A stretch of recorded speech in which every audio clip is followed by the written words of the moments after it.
Good evening. The news for this Thursday, 15th of May. A group of 24 students from the Seychelles Institute of Agriculture and Horticulture, SIA, received their certificates during a ceremony held today. The students completed their studies at the institution between 2023 and 2024. The graduates completed various programs, including the Certificate in Agriculture and the Certificate in Landscaping and Ornamental Horticulture, a specialized branch of horticulture that focuses on the decorative use of plants and landscape design, particularly on slopes. 18-year-old Fabio Morel was named the best student of the cohort and was awarded the prestigious President's Cup. The Cabinet of Ministers has congratulated everyone who contributed to make the recent Beach Soccer World Cup a success. It's one of the topics discussed during this week's Cabinet meeting. The Cabinet thanked the people of Seychelles for their strong support and unity during the Beach Soccer World Cup. They praised the good behavior of the public, the hard work of volunteers, the organizing committee, and all involved in making the event a success. Special thanks were given to FIFA for trusting Seychelles with the event, which was seen as the best one yet. The national team was congratulated for making the country proud. The president was also praised for his leadership in making the event a success. The Cabinet has approved selling the old asphalt plant at Pechipari Cascade as a scrap metal. This will make space for a new housing project. It also gave its approval for a new port control unit to be set up by June this year to help improve port security. The Cabinet supported an agreement with the United Nations and national agencies to work together more closely to stop illegal trade through shipping containers. And the Seychelles Marine Special Plan was officially approved. This completes the country's promise to protect 30% of its ocean territory, part of a 2016 agreement tied to ocean conservation and debt restructuring. The Ministry of Investment, Entrepreneurship and Industry has noted that many private sector associations are not aware of the initiatives and plans that the government has for them. Hence the reason why the ministry, together with President Wevalom Kalawan, organized a meeting with them this morning. Representatives of these associations included the Chamber of Commerce and Industry, SCCI, WOMESA, and Finance and Retailers Associations.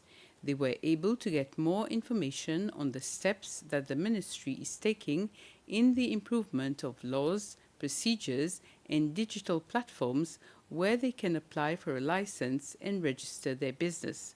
One topic that was highlighted was the improvement for GOP and a new platform that will be launched soon to benefit entrepreneurs. A good example is that of the GOP procedure, which we are reviewing, and there are a couple of announcements that we're going to be making in regards to certain improvement in the process to make it more seamless, to make it less cumbersome on employers, and all of these will be effective on the 1st of June. And this is something that the private sector have been calling for, and we are able to respond accordingly. We have shared with them our plans to implement an ease of doing business portal, which will be a digitalized system of receiving applications and queries.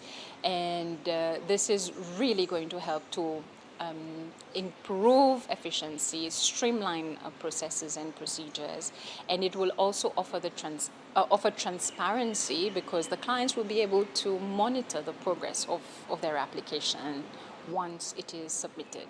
We also talked about the one-stop shop concept, which is in its design stage, and we're well advanced. In fact, we've been working at this for over 2 years now.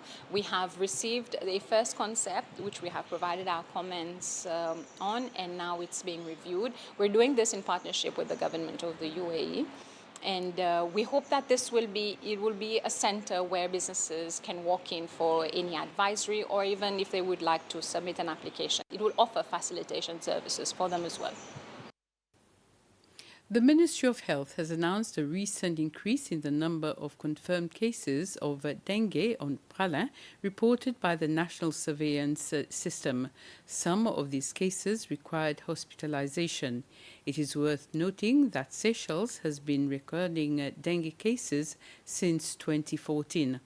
Dengue is a viral disease that is transmitted by the bite of an infected mosquito.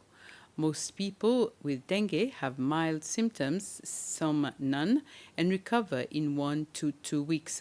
But in severe cases, this disease can evolve to hemorrhagic dengue, which is likely to cause bleeding, plasma leakage, organ failure, or death. The best way to prevent the dengue is to protect yourself from mosquito bites. The Seychelles Defence Force benefits from the 4th edition of Exercise Aldabra with UNAV4 Atalanta and regional partners.